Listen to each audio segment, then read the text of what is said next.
আপনি কি কখনো ভেবে দেখেছেন আজ থেকে হাজার হাজার বছর আগে মানুষ কিভাবে বিশাল পাথরের ব্লক একত্র করে পিরামিড সৃষ্টি করেছিল? বিজ্ঞান কি এই রহস্যের সমাধান আজও দিতে পেরেছে, নাকি এখনো কিছু প্রশ্নের উত্তর অধরা? আসুন ঘুরে দেখি ইতিহাসের এক অমর বিস্ময় পিরামিড। স্বাগতম আপনাকে ভাবনার জগতের নতুন একটি ভিডিওতে।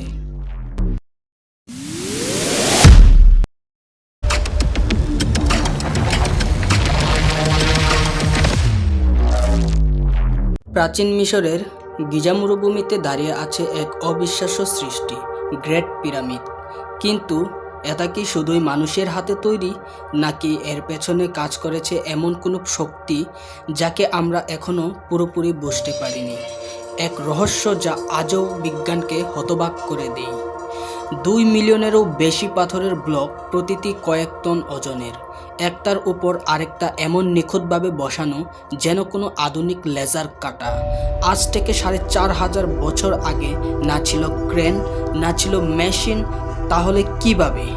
এর জ্যামিতি, এর দিক নির্দেশ, এমনকি নক্ষত্রপুঞ্জের সাথে এর সামঞ্জস্য বলছে এটা কোনো সাধারণ কাঠামো নয়।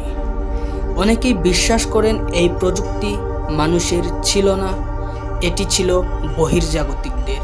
অ্যানসাইন অ্যাস্ট্রোনট থিওরি অনুযায়ী প্রাচীনকালে পৃথিবীতে এসেছিল এক উন্নত সভ্যতা, যারা মিশরীয়দের দিয়েছিল জ্ঞানের আলো আর সঙ্গে এক অবিশ্বাস্য প্রযুক্তি। চিত্রলিপিতে দেখা যায় আকাশ থেকে নামা অদ্ভুত যান, মানবদেহী দেবতারা যাদের চোখ ছিল আকাশমুখী। বিজ্ঞানীরা বলছেন এইসব শুধু কল্পনা, মানুষই এটা বানিয়েছে অনেক বছরের শ্রমে। তবে প্রশ্ন উঠছে বারবার, তাহলে পিরামিডের গোপন কক্ষে এখনো কেন প্রবেশ করা যায় না? কেন আজও নতুন নতুন টানেল আবিষ্কৃত হচ্ছে? আর কেনই বা নাসার কিছু ছবি আজও জনসাধারণের কাছে প্রকাশ করা হয়নি?